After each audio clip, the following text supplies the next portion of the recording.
النهارده هنتكلم على مباراة الأمس من الأهلي وزد اللي انتهت بفوز الأهلي 1-0، ومباراة الزمالك وسموحة النهارده اللي انتهت بفوز الزمالك النهارده 2-0.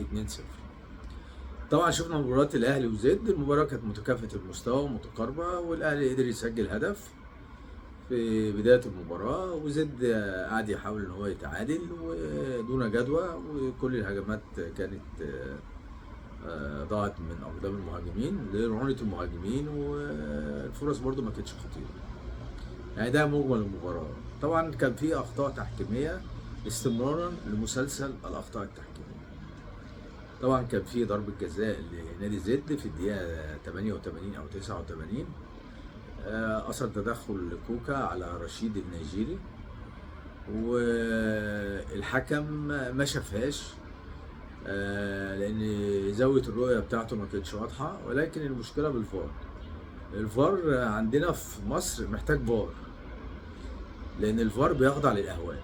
وطبعا اللي كان على الفار الكابتن محمود البنا، والكابتن محمود البنا معروف بميوله، والكابتن محمود البنا كان سبب مباشر في هزيمه الزمالك في اكثر من مباراه. يعني لو ترجعوا للذاكره شويه، ماتش اب لما لغى جولين للزمالك الموسم اللي الزمالك خد فيه الدوري 2014،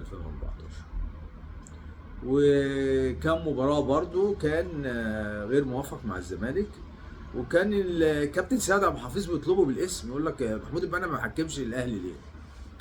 طب احنا دلوقتي بقى فين التسريب بتاع مباراة الاهلي وزد في ضربة الجزاء؟ ما تسربش ليه؟ وهل سيتم معاقبة محمود البنا بالايقاف مثل محمد عادل بالايقاف؟ وانا بوجه سؤالي للاعلامي ابراهيم فايق، هتعمل حلقه خاصه عن ضربه الجزاء اللي ما اتحسبتش والطالب ان المباراه تتعاد، والطالب بتقول ده ظلم ومش ظلم والكلام ده كله؟ ابراهيم فايق، انا بقول لك من هنا ابعد عن نادي الزمالك، بلاش تحط السم في العسل. يعني انا من بكلمك ويريد الكلام يوصل لك، ابعد عن نادي الزمالك، بلاش شغل زي ما قلت امبارح الوش الناعم اللي انت لابسه ده، مش هيخيل علينا. وبعدين اصل التحكيم وبعدين اتحاد الكوره غير لجنه التحكيم واقالها وجاب الكابتن ياسر عبد الرؤوف. وانا بقول لكم من هنا التحكيم عمره ما هينصلح حاله في مصر، علشان الحكام ليهم اهواء،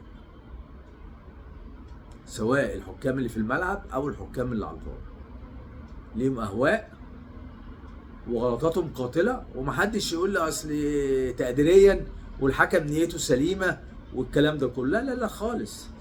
دي ضربه جزاء يا اخي، يقول للحكم تعالى شوفها، يعمل واجبك على اكمل وجه. انما هو انت اللي بتحكم؟ يعني عايز اعرف حاجه، هو انت اللي بتحكم؟ يعني الفار ده اللي بيحكم؟ ولا الفار ده لو الحاجه اللي الحكم ما شافهاش مش المفروض يستدعيه ويقول له تعالى شوفها؟ او الحكم اصدر قرار خطا يقول له تعالى شوفها؟ فالحكام مهما عملنا، شالوا الدو وحطوا شاهين، شالوا محمد فاروق وجابوا ياسر عبد الرؤوف، مفيش فايده، مش هنصلح. لان ده ارث من السبعينيات ومستمر لحد دلوقتي، لان اجيال بتتعاقب وكله بيسلم بعضه وكله بيسلم الرايه. فالتحكيم في مصر في ازمه. يعني كابتن جهاد جريشه قال لك انا عايز اجيبه على المحاره، هو عنده حق فين؟ ما يزعلش حد. طبعا النهارده الزمالك كسب سموحه 2-0، وطبعا الاخ طارق مجدي كان في ضربه جزاء واضحه للزمالك مليون في الميه، برده ما اتحسبتش. كان في طرد لحسام حسن لانه كان واخد انذار تاني وداس على قدم احمد فتوح، زي الانذار اللي خده عمر جابر لما داس برده على اقدام احد لاعبي سموحه.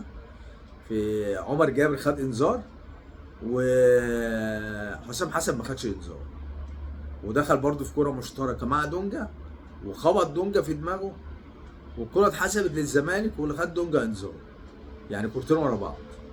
انما طارق مجدي ودن من طين ودن من عجين كمحمود ناجي في ماتش الاهلي. طارق مجدي كان ضرب شديد جدا من لعيبه سموحه ويشير باستمرار اللعب. غير ضربة الجزاء، ولا الفار استدعاه ولا هو حسبها، والدنيا خلاص، الدنيا مش عارفين رايحين على فين. فده ملخص المباراتين.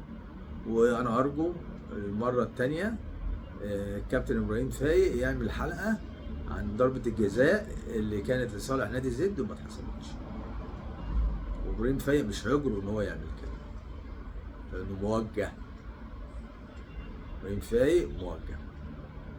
وشكرا.